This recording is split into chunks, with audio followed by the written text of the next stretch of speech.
2006년 9월 3일 오후 2시 40분 일요일 오후에 한적함을 깨는 한 통의 전화가 경찰서에 걸려옵니다. 신고를 받은 경찰은 곧장 현장으로 출동합니다. 이들이 출동한 곳은 제주시 건입동에 위치한 소주방이었습니다. 그리고 소주방 안쪽에는 한 여성이 쓰러져 있었습니다.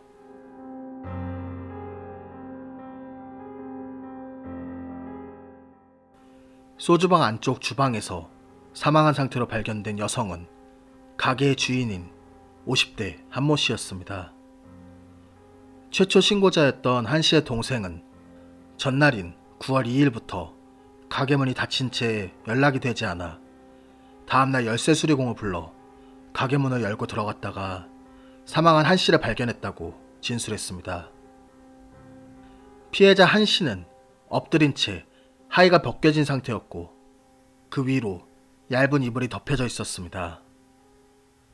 몸에는 무언가 콕콕 찌른 듯한 이상한 상흔이 여러 개 남아 있었습니다. 하지만 국립과학수사연구원의 부검 결과 직접적인 사인은 경부압박 질식사였고 사망 시각은 발견 전날 새벽으로 추정되었습니다. 또한 피해자 한 씨의 몸에서 성범죄의 흔적은 발견되지 않았습니다. 그리고 확인 결과 피해자 한 씨가 평소 착용하던 금목걸이와 팔찌 등 귀금속이 사라진 상태였습니다. 자, 지금부터는 몇 가지 포인트들을 중심으로 범인의 모습을 그려보고자 합니다. 일단 첫 번째 포인트는 범행 목적을 파악하는 것입니다. 여러분은 이번 사건의 범행 목적을 무엇이라고 생각하십니까? 일단 주어진 정황 내에서는 범행 목적을 금품 목적이라고 생각해 볼 수 있습니다. 하지만 사라진 것은 피해자 한 씨가 착용하고 있던 귀금속뿐이었고 가게의 현금은 그대로였습니다. 금품 목적의 범행이라면 범행 이후 처리하기 쉽지 않은 작물만 들고 갔다는 것이 이상합니다. 그렇다면 진짜 범행 목적은 무엇일까요? 개인적으로는 성범죄일 가능성이 높다고 생각합니다. 가장 큰 이유는 피해자 한 씨의 하의가 벗겨져 있었다는 것입니다. 이는 성범죄의 가능성을 강하게 암시합니다. 하지만 국과수의 부검 결과 피해자 한 씨의 몸에서는 성범죄의 흔적이 전혀 발견되지 않았습니다. 이는 크게 두 가지를 의미합니다. 피해자의 체내에 남성의 체액이 발견되지 않았다는 것과 강제로 성범죄를 시도할 때 몸에 나타나는 상처들이 발견되지 않았다는 것입니다. 하지만 이러한 결과가 성범죄 시도가 없었다는 것을 의미하진 않습니다. 성범죄를 시도했으나 직접적인 성범죄 피해를 입지 않았을 수도 있고 여성을 벗겨두고 자유행위를 하는 등의 간접적인 성범죄 피해일 수도 있습니다. 따라서 피해자의 몸에 성범죄의 흔적이 발견되지 않았더라도 성범죄의 가능성을 완전히 배제하는 것은 위험합니다. 다음으로 살펴볼 포인트는 피해자의 몸에 남은 이상한 상흔입니다. 피해자의 몸 여기저기에는 무언가를 이용해 콕콕 찌른 상흔들이 남아 있었습니다. 국과수 부검 결과 이 도구를 특정하지 못했지만 끝이 부드럽고 둥근 무언가로 추정했습니다. 이 도구에 대한 이야기는 잠시 후로 미뤄두고 일단 이러한 상흔의 의미를 생각해보고자 합니다. 범인이 직접적인 사인과는 거리가 먼 상흔을 피해자의 몸에 남긴 이유는 무엇일까요? 깊지 않은 상처였음에도 혈흔이 주변에 있었던 것을 보면 사망한 이후 남긴 상흔은 아니었습니다. 따라서 이는 고문이나 협박의 의미로 보는 것이 가장 타당해 보입니다. 성범죄를 시도하는 과정에서 피해자 한 씨를 협박하는 행동이었을까요? 그런데 소주방 위층에는 한 씨의 가족들이 살고 있었습니다. 하지만 가족들은 어떠한 비명소리도 듣지 못했다고 진술했습니다.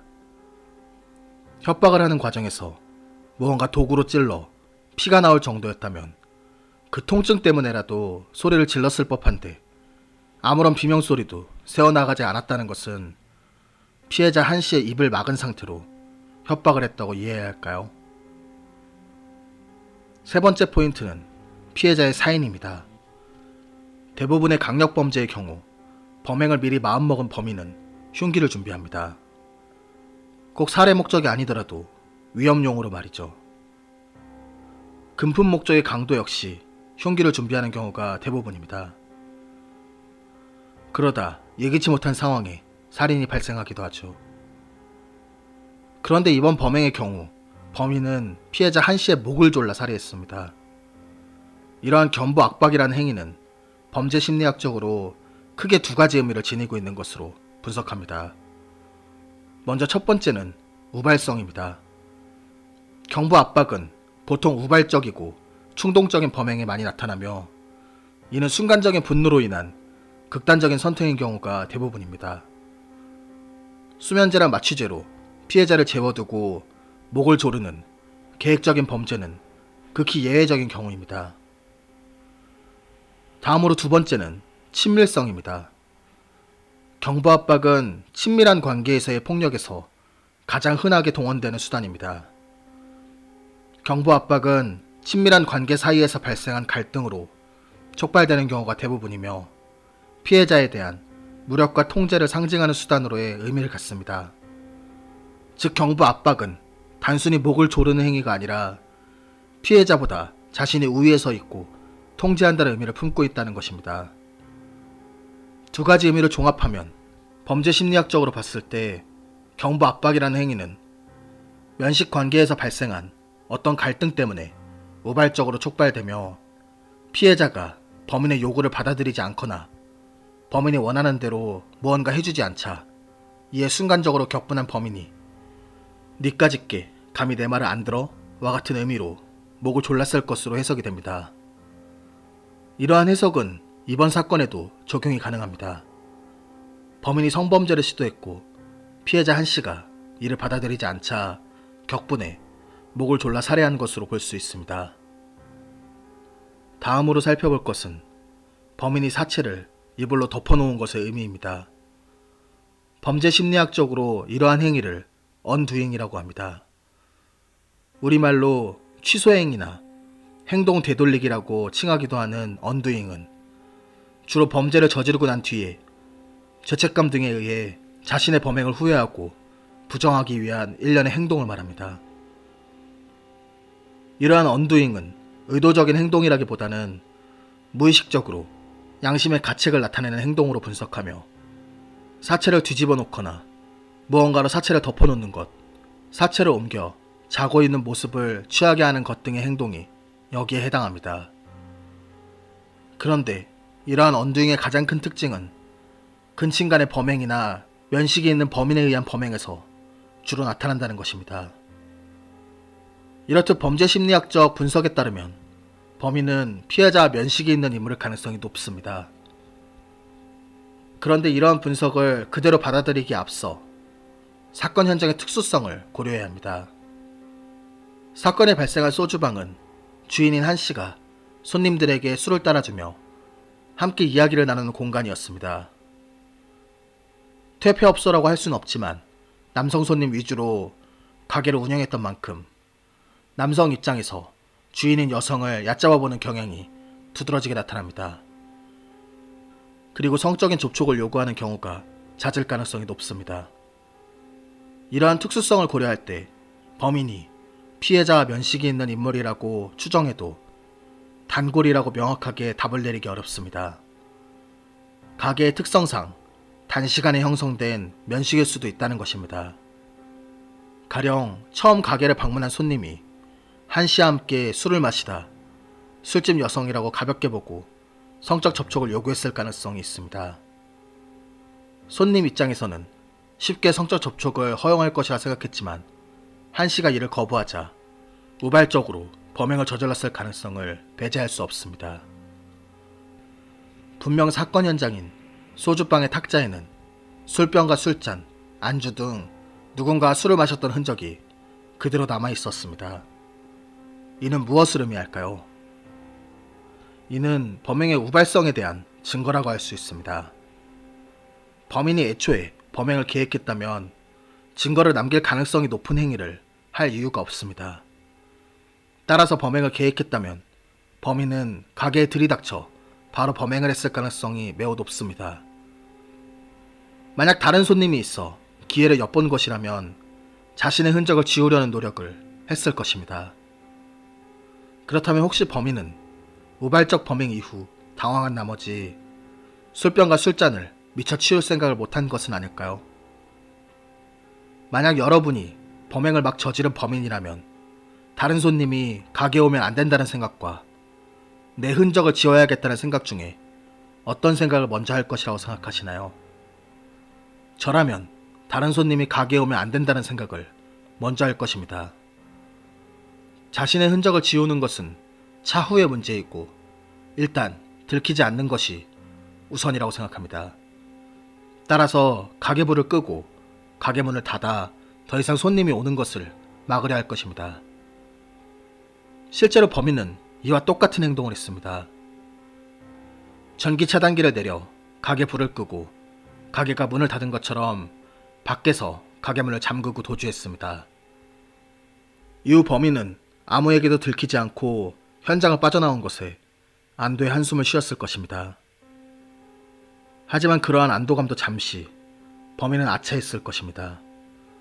자신의 흔적이 남아있다는 것을 뒤늦게 알아챈 것입니다.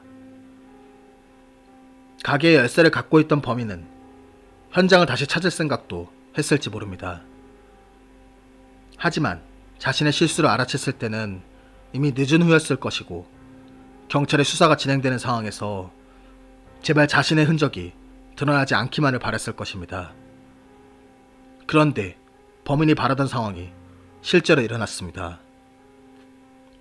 당시 경찰이 술잔과 탁자에서 여러 지문을 확보해 국과수에 감식을 의뢰했지만 감정불능이라는 판정이 나온 것입니다.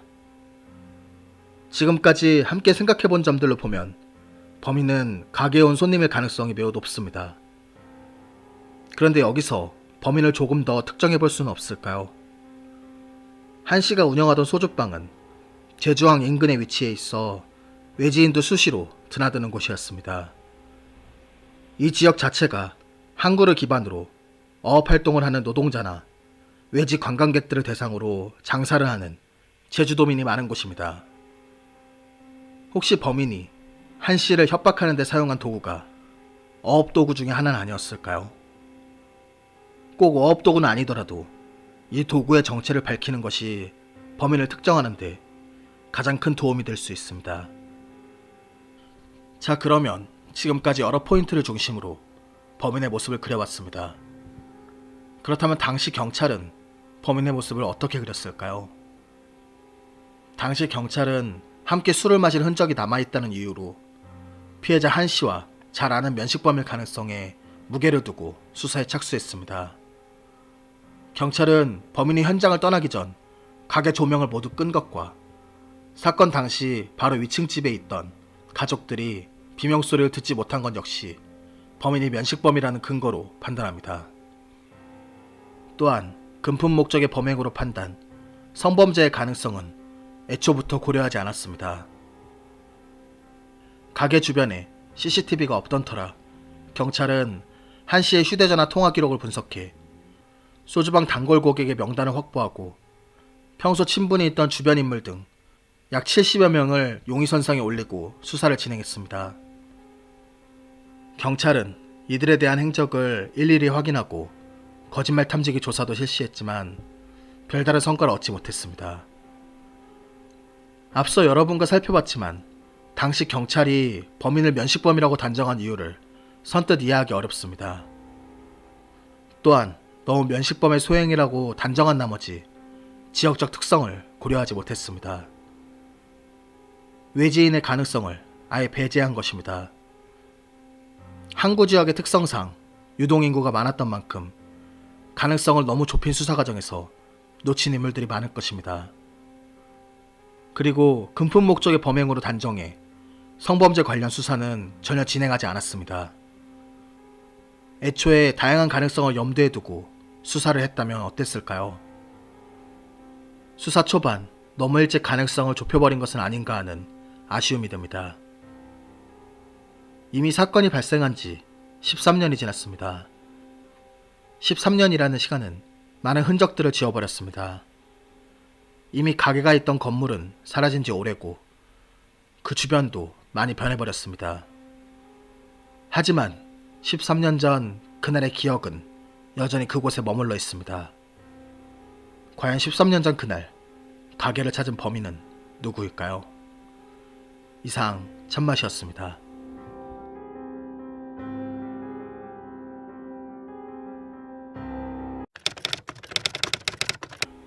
한 씨가 사망한 지 약 3주가 지난 9월 25일, 사건 현장에서 채 2km도 떨어지지 않은 제주시 삼도동의 한 카페에서 주인이 살해당하는 사건이 발생합니다.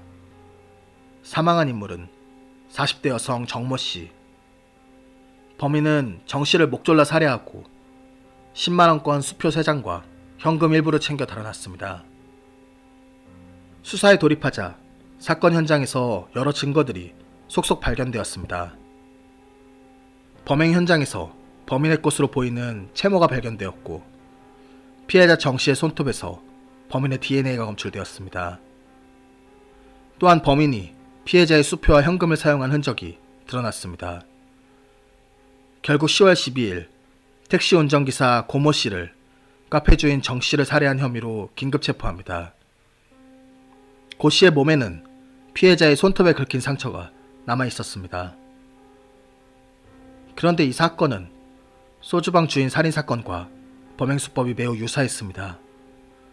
두 사건 모두 새벽 시간대에 여성이 혼자 운영하는 곳에서 발생했으며 사인이 모두 경부 압박에 의한 질식사였습니다. 또한 범인은 범행 후 출입문을 잠그고 전기 스위치를 끄고 달아났습니다. 살인 이후 금품을 훔쳐 달아난 점 역시 같았습니다. 경찰은 고 씨가 저지른 사건과 소주방 주인 살인사건 사이에 여러 유사점이 있다는 것을 파악하고 고 씨의 범행 가능성을 따져봤습니다. 하지만 고 씨를 소주방 주인 살인사건의 범인으로 보기에는 단서가 너무 없었습니다. 거짓말 탐지기 조사에서도 죽이지 않았다는 진실 반응이 나왔습니다.